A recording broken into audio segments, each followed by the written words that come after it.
evening and happy Tuesday, January 31st, 2017.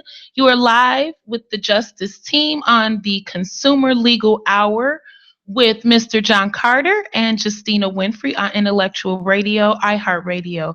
Thank you for joining us this evening, Mr. Carter.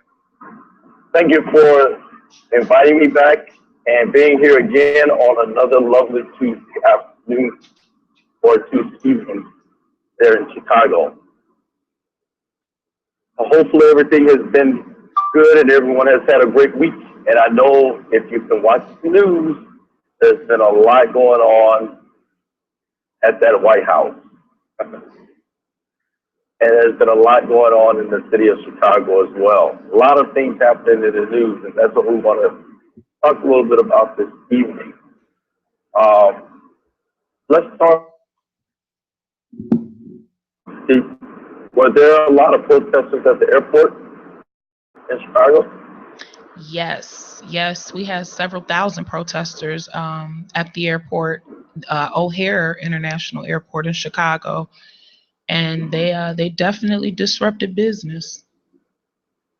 Yeah, and see, with most airports, the flights were not disrupted necessarily, or the business of the airport was not necessarily interrupted, but the protesters were just expressing their displeasure that someone of such a high rank as the President of the United States would be so blatant at violating people's constitutional rights in this country. Because our Constitution doesn't say that every American citizen has a right. It says, so if you're on the soil of this country or in the airspace or beneath the ground, but it is a territory or considered a part of this country, you are protected by that Constitution. So that's why so many folks are outraged by it, because the question is how much farther is this going to go? How much farther is this administration going to take things before people realize that something needs to be done? Our checks and balance system, though, has been tested and it's proven to work because you stop some of the madness from going forward, and there's been some backpedaling, with that administration. But some of the things that are very concerning is, one, Mr. Trump seems to be, like a little kid when he doesn't get his way. He gets his marbles and he'll walk away when he fired the attorney general because she would not do what he wanted her to do, because in her legal opinion, and she's the lawyer, did not think that it was a constitutional nor lawful what he was ordering to be done. Well, I'm glad that we have attorney generals and attorneys in those positions that still have integrity, that will uphold our Constitution and the oath that they took to do what's right for the American people. So I think that she should be applauded for her bravery. She knew she was going to be terminated if she took the position that she took, but was she weighed doing the right thing for the masses and being comfortable for another paycheck a while longer, because they were going to get rid of her anyway. She chose the higher ground, and folks like that should always be applauded. Yes, she's doing her job, but what she shows is that she can't be bought just because someone else says it should be done this way. If it isn't right, there are folks out here in positions of authority that will still do the right thing.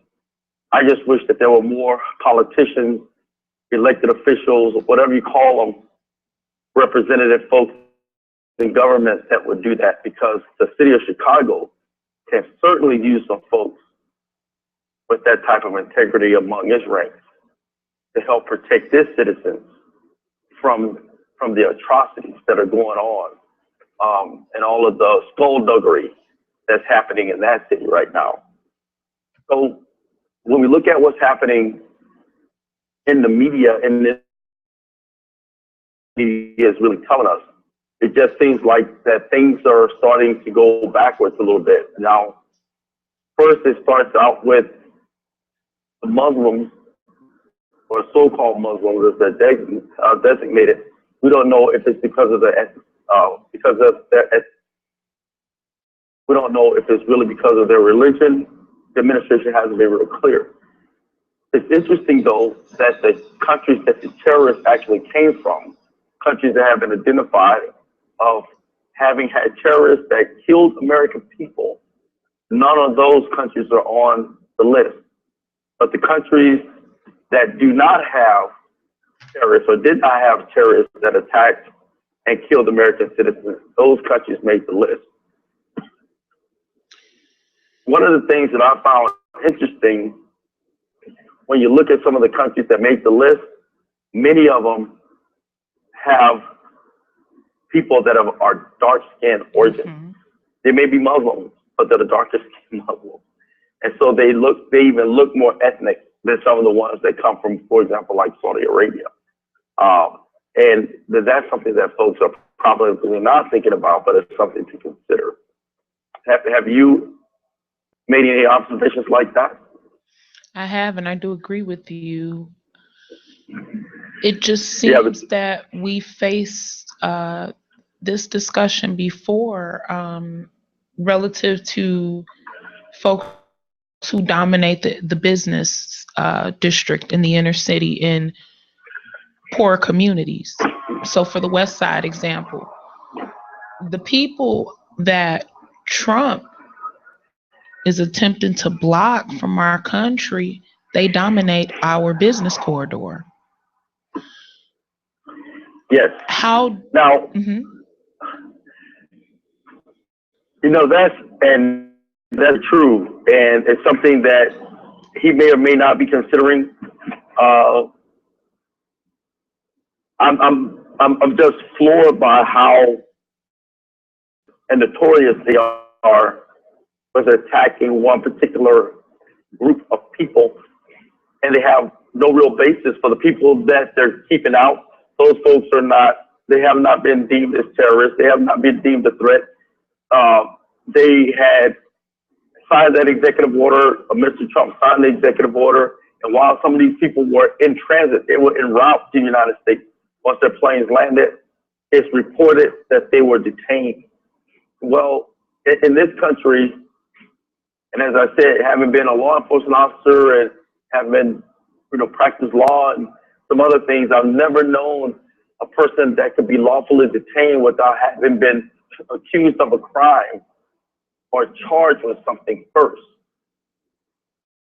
So I'm just wondering how they're going to justify that, because you know that if he continues this reckless course, at some point, someone is going to get the notion, or you have a light bulb that go on, that this can be deemed as a hate crime. Mm-hmm. That especially if he's targeting a particular group of persons, and if the president is charged with a crime, then he can be impeached. Mm-hmm. Or if he's deemed to have engaged in criminal conduct, he can be impeached. And I think maybe he's believing that now that he has made it to the ivory throne, that there's no one or anything above him that can pull him off that lofty pedestal. But if that is his mindset, he's sadly mistaken, because there is a system of checks and balances in the system. While he does have the authority over the executive branches of government, which unfortunately are most of the law enforcement branches of government and the Attorney General's office and the FBI and all the rest of them, he can direct them of what to do. That Justice Department, he does not have authority over the legislative branch, nor does he have authority over the judiciary.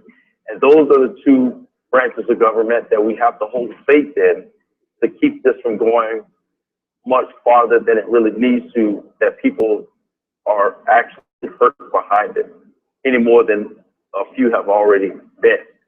And that's unfortunate.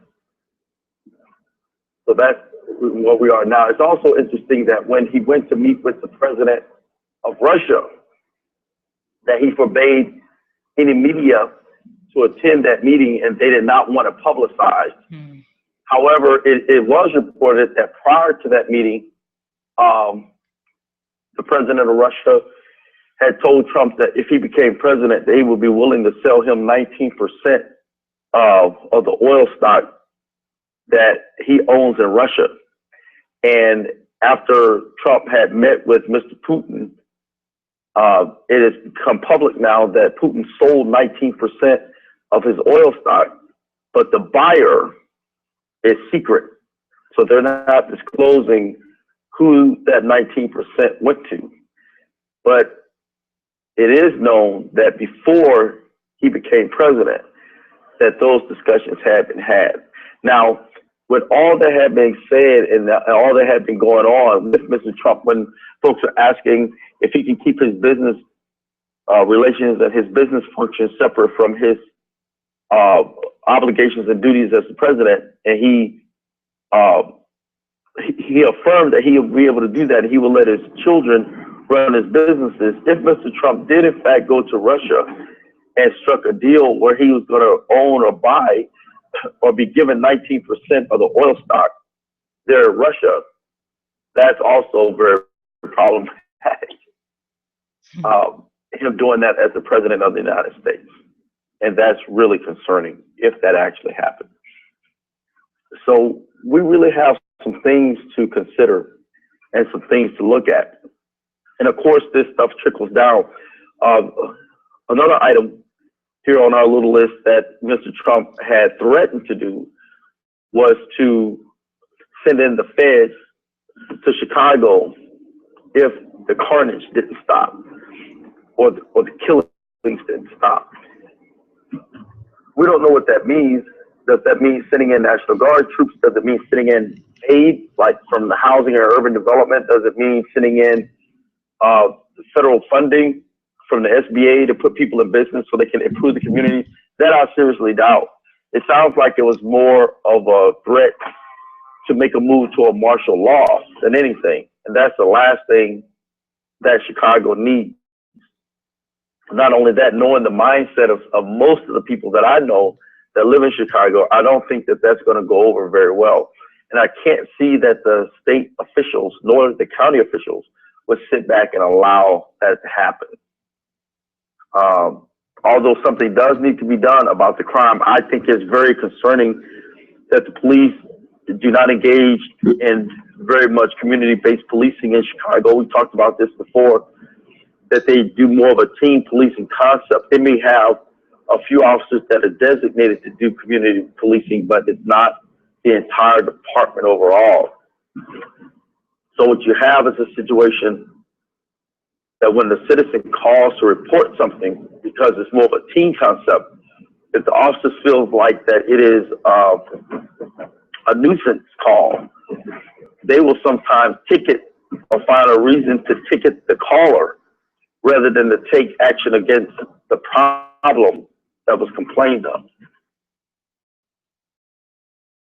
So that could be a problem. And we've already heard reports that there are some communities that the police won't even go into after certain times of day or nights or, certain days of the week, where if you call for the police, depending on what's going on, you may get a response, you may not. That's very concerning.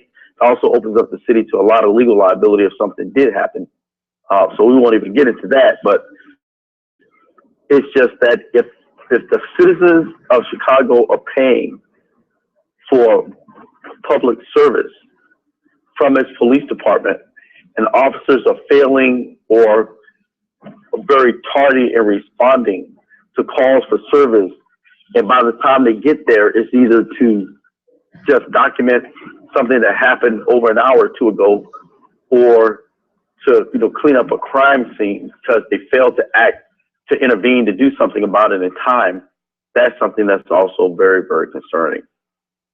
But all of this seems to be tying into one big mess. And Chicago is not the only city that's starting to experience things like that. Now, I think over the last several months, it's probably been deemed to be one of the worst because of the level and the frequency of crime that's being committed that no one seems to be able to explain. But something's got to be done to abate it. And the question is, what can be done? We've talked about economic development. how real that can be or how effective that can be, but is real economic development going on to stop the madness? That's the question. Can we talk about community policing? We've also talked about community policing, but and I know that is a claim, a big push that we supposedly have here in Chicago. But again, it's not evident in the way that the residents are truly being treated. We have reports, like you said, of people who do call law enforcement, and it seems to be more of a it seems to bother law enforcement more so. We have reports of law enforcement reporting to the people who are causing the problem on the blocks. They're reporting back to those same folks, the residents who are calling in. So when we deal with community policing and CAPS, they're non-existent in our community. They have a weekly, a year annual barbecue, and the media comes out, oh, kumbaya, we all love each other, we all live together in the community, we support the police support the residents. Don't get me wrong, there are some really, really great police officers in the community. The ones who do not respond fast, the ones who do not who are not empathetic toward the residents. The question is, where do they live? What communities are they coming from? Right now, the city of Chicago is advertising, I think it's about 72,000 a year starting.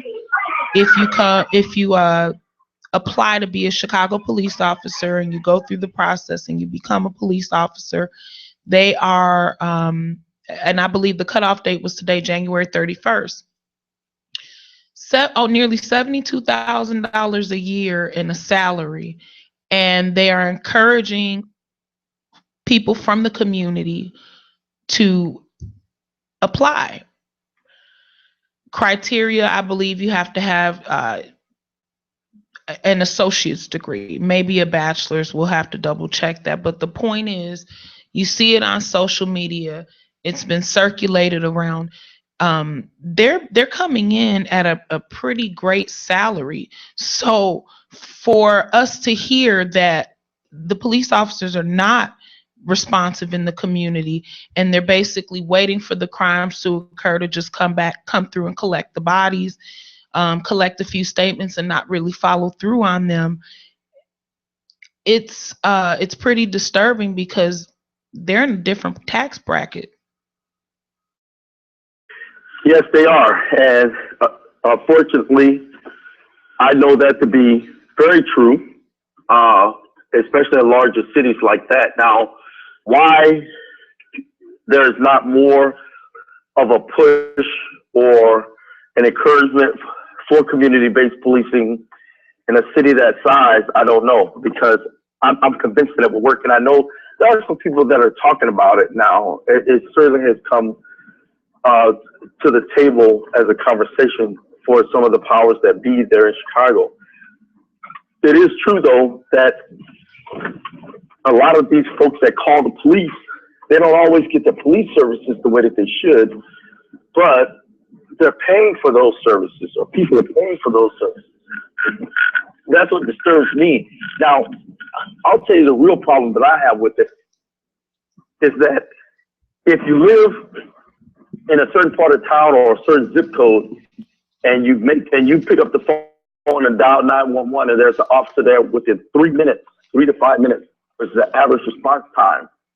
But if you live a mile down the road or a half mile to the south, you call the police, and it takes 45 minutes to the next day to get a response. That's a real problem, because now it looks like that there's disparate treatment of people based on their ethnicity, based on their zip code. Is it redlining? I don't know, but I've never seen police agencies that will respond like that to any citizenry. And that's just amazing that that's happened.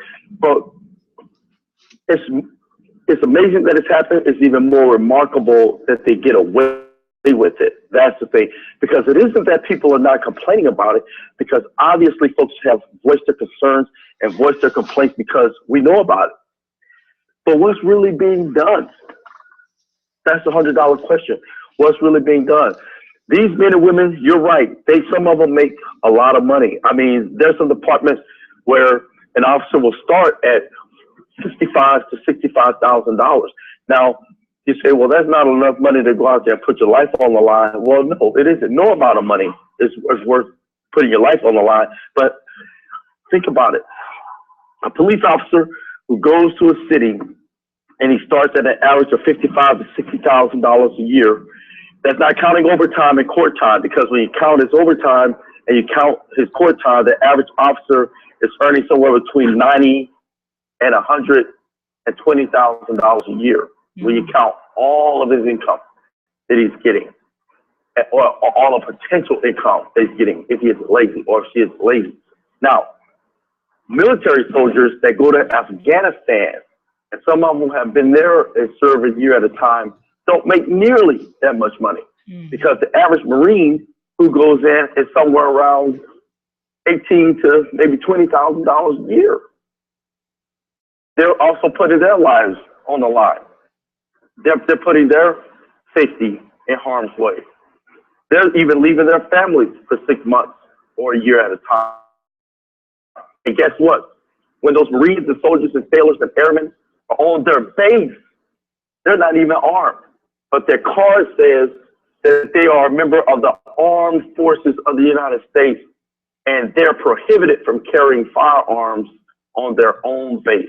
But every single one of them have had firearms training. And you have police officers that have firearms training as well, but they can carry a weapon anytime, anywhere that they want to within their jurisdiction, and some of them even without, because if the truth be known, President Bush signed an executive order which made it where a police officer can carry his sidearm anywhere, in any state, as long as he's an active, certified law enforcement officer. But a military member can't do that. No one can explain that.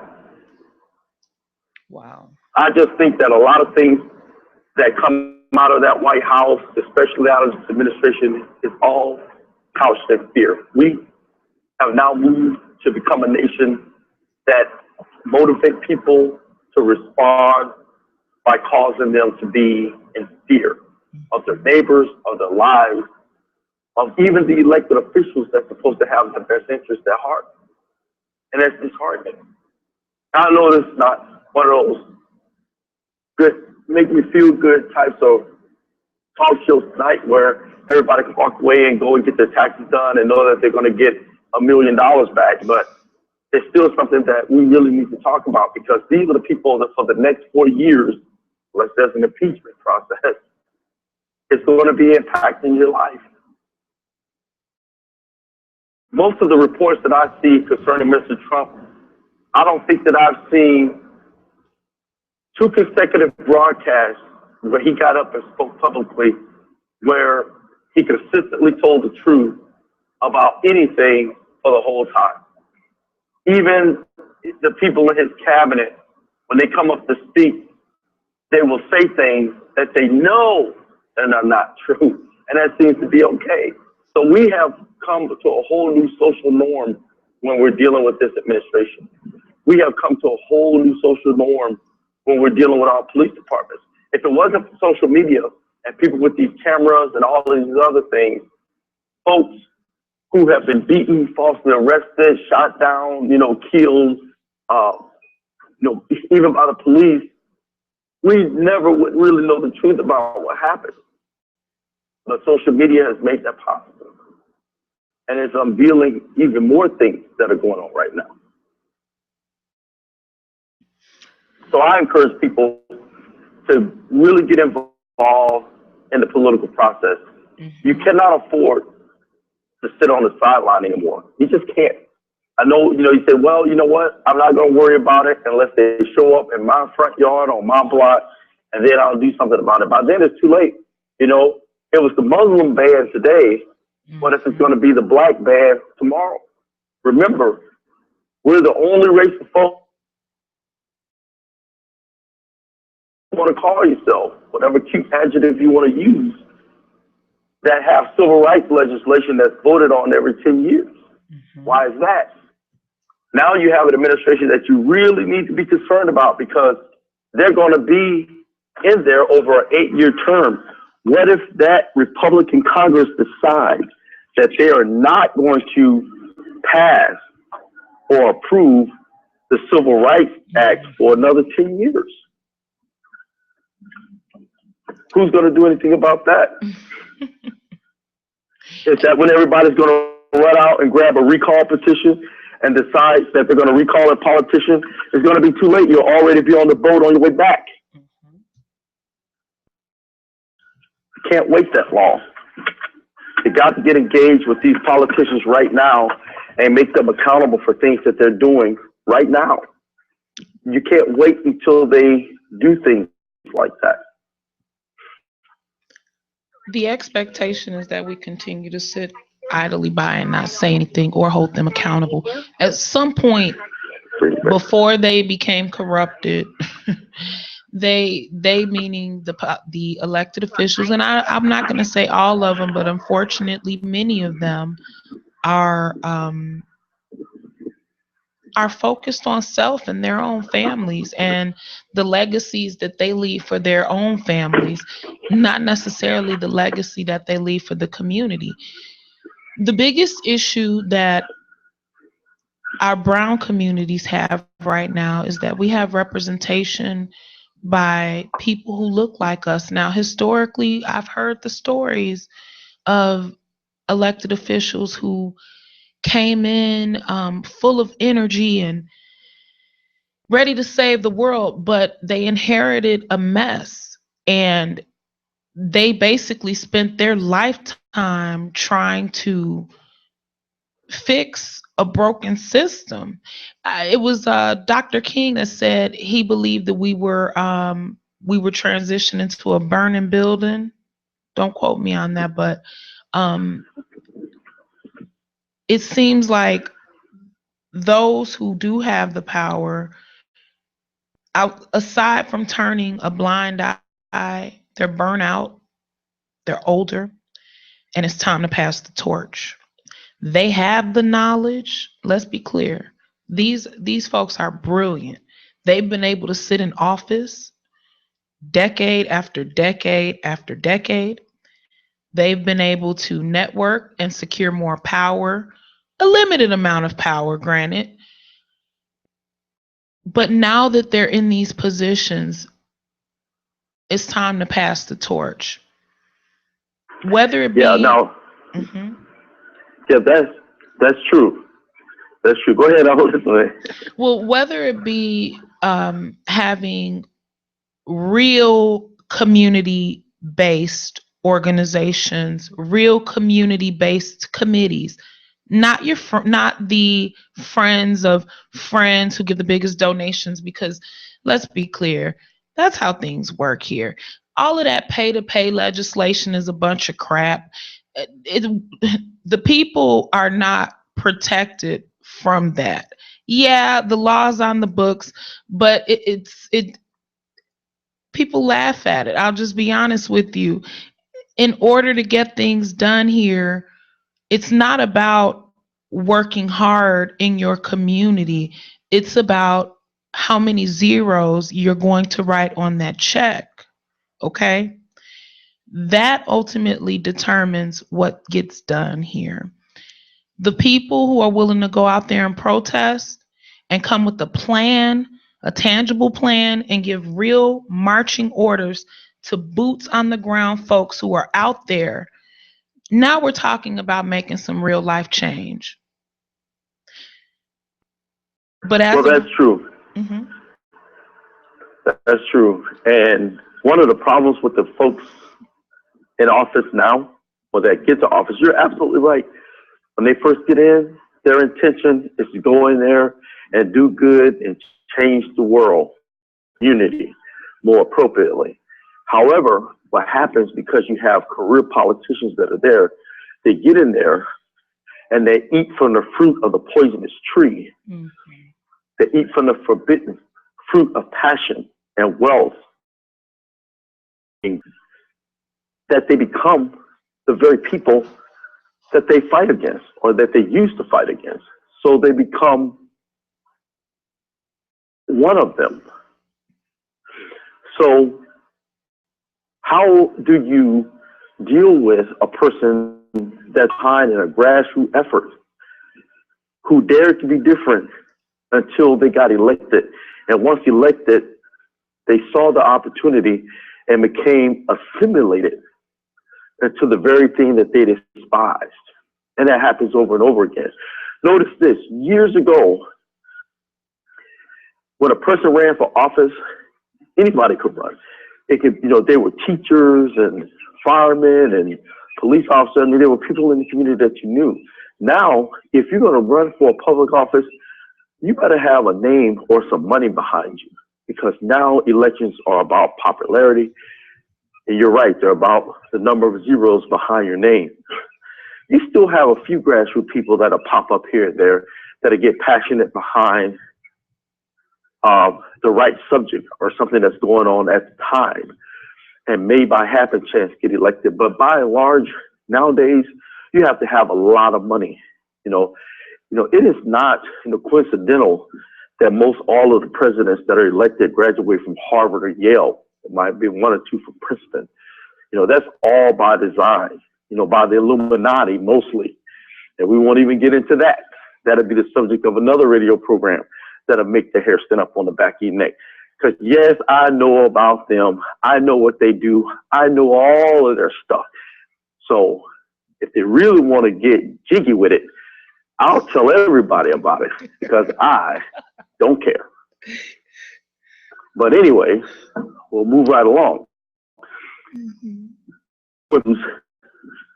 Who they are, because they spend so much time trying to be someone else, they become comfortable with being a cheap copy rather than being the great original that they were born to be, because they're always trying to top what someone else is doing, or they're always trying to make that name for themselves. Once upon a time, it wasn't about the person who was in the office or the person who was serving behind the title. It was about, what are we going to do for the community? What are we going to do for the children?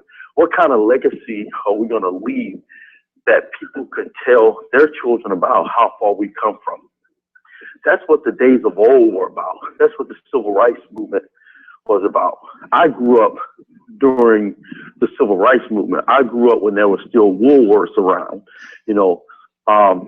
I grew up when a black person couldn't sit at a lunch counter and have a cup of coffee or a sandwich. I grew up when they had black fountains and white fountains, so it was a whole different era. And now we're so proud that we've come through all of that. John, don't talk about that now. We've come past that, but have we? Let me tell you something. Chicago, and I know no one has ever told you this, but Chicago is two cities. One is black, the other is white. They are totally separate and unequal. And that's why people are seeing the problems and experiencing the hectic lifestyles and lack of discipline and murders and mayhem and atrocities that they're experiencing right now. Because it's not all over Chicago. It's just in certain pockets and neighborhoods. So let's talk about a few years ago, the fact that many patients who have mental disability institutions here in Illinois closed. Okay. We have in higher crime areas with higher rates of poverty in particular areas, west side, south side of Chicago. in those areas, we have high rates of registered sex offenders. Okay. So we're dealing with crime from all sides of the spectrum. We are not rehabilitating our re-entering citizens, regardless of what they went away for. As they re-enter, we're not receiving them properly, and you understand how that works. We are Oh here yeah, to I offer the do. solutions at this point, and you are clear on what will move the community to be greater than what they are currently. You have this experience in community building. You have this experience in community outreach. You have this experience in community restoration. And thankfully, by Right. God's grace, so do I. Um, how do we fuse those plans together so that our elected officials can be more clear outside of the recall petitions, outside of the protesting? We're clear that we need more civic engagement. We need for the young people, for their parents, for the constituents in the community to understand not only what their vote means, but what the law means. Very simple, basic things that affect their daily lives, and the fact that they have a voice in how the law impacts and how the law is shaped. If our community understands, okay, so I'll give you a prime example. Undergrad, okay, there were 54 political science, 54 majors and minors in political science out of the entire university of 15 to 20,000 students. That's a problem. When majority of the majors, the folks who majored there were education majors, and they couldn't pass the state certification. Who runs the country? Economists and political scientists. Why do we Yeah. not have more political scientists? We have more people majoring in social work, but the political scientists allocate the funding for the social workers. So we have to begin to think and really understand who runs what. Yeah. Well, people steer folks into certain disciplines. You have to understand that first of all. Going back to the statement that you made earlier about the folks who are mentally ill, they get out, and the folks in the prison system, they get out, or folks that just go through a tough time and they just need, like you say, that rehabilitation. And so it doesn't seem that our rehabilitation process is working. Well, my argument to that is that you cannot rehabilitate a person that had not been habilitated in the first place.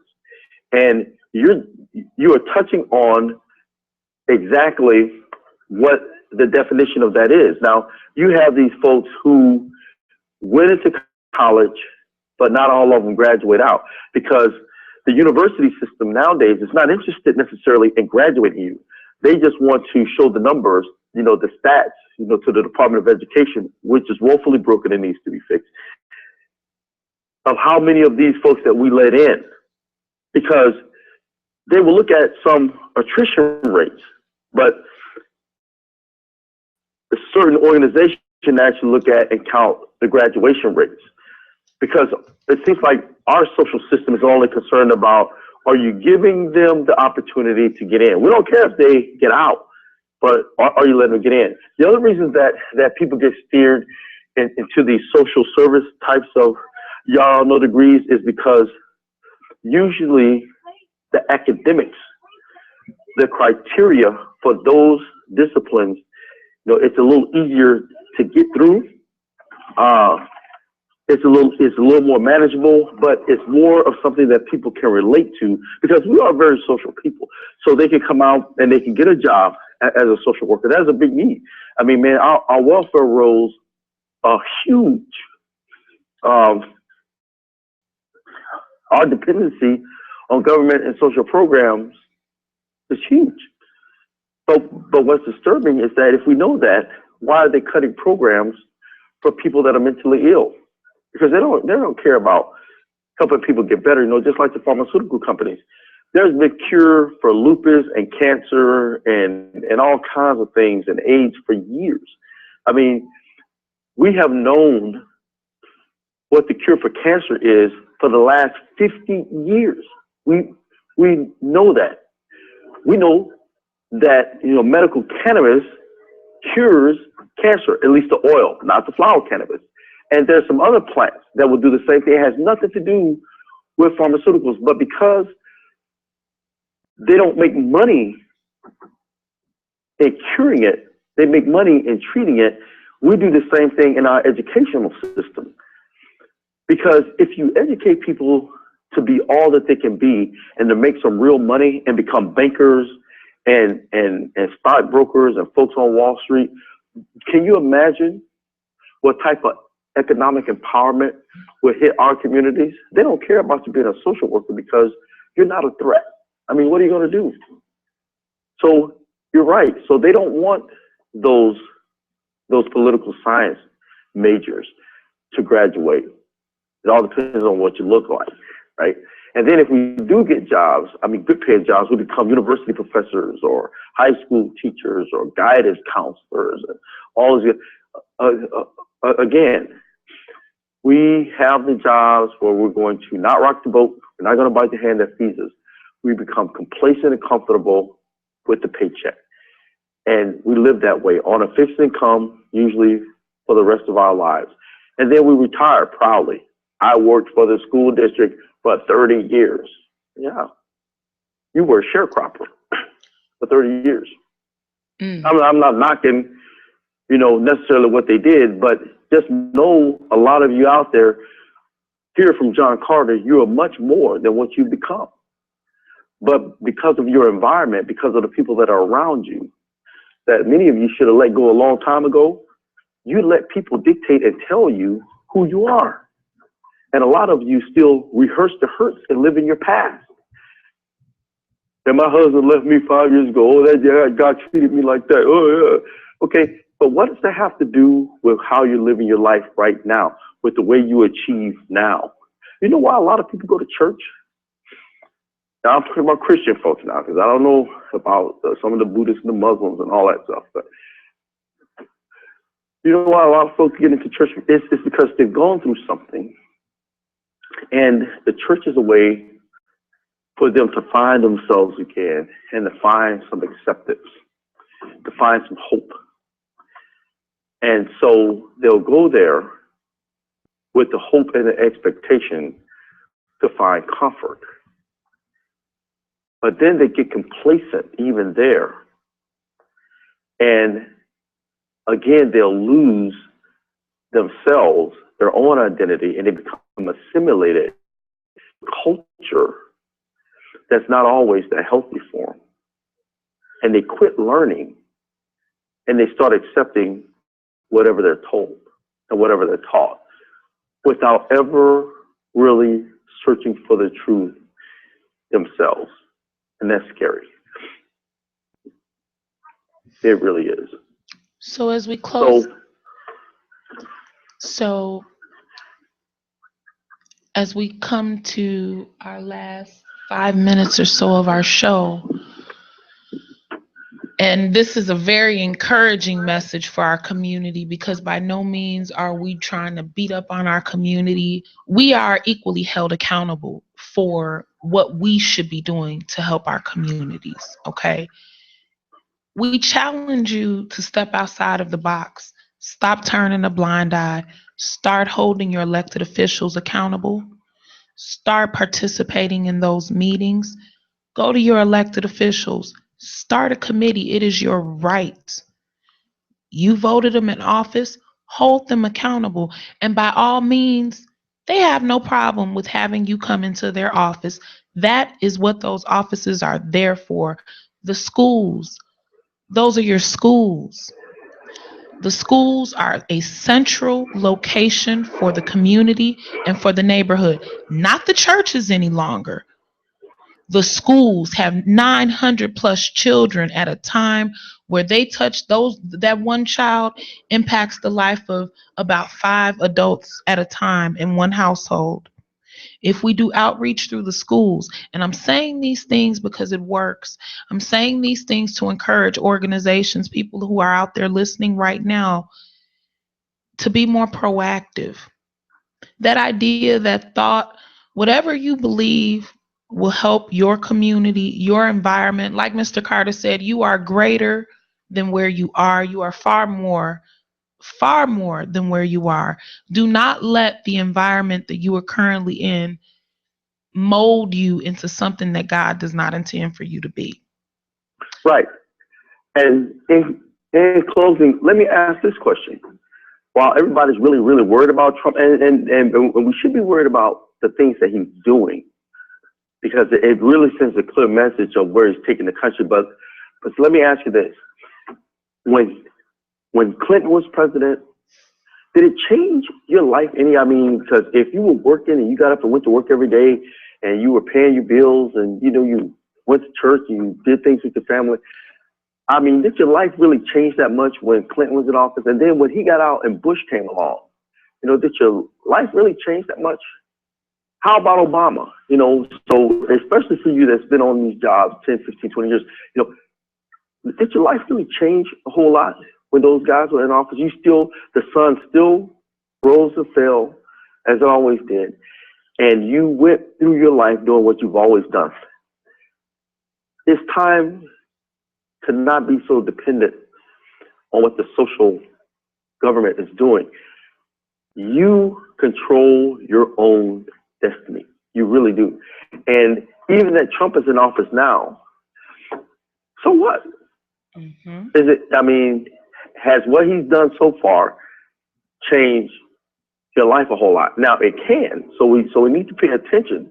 But all I'm saying is, if you handle your business and you don't become codependent on someone else for your livelihood and your well-being, you'll be fine. There's an old saying that if you control what goes into a man's hands, you control the man. So stop eating out of other people's hands. You cannot have your hand out and your chest out at the same time. You're either going to stand in pride and do what it takes to win, or you're going to stand there begging and waiting for someone to give you something that you think that you deserve.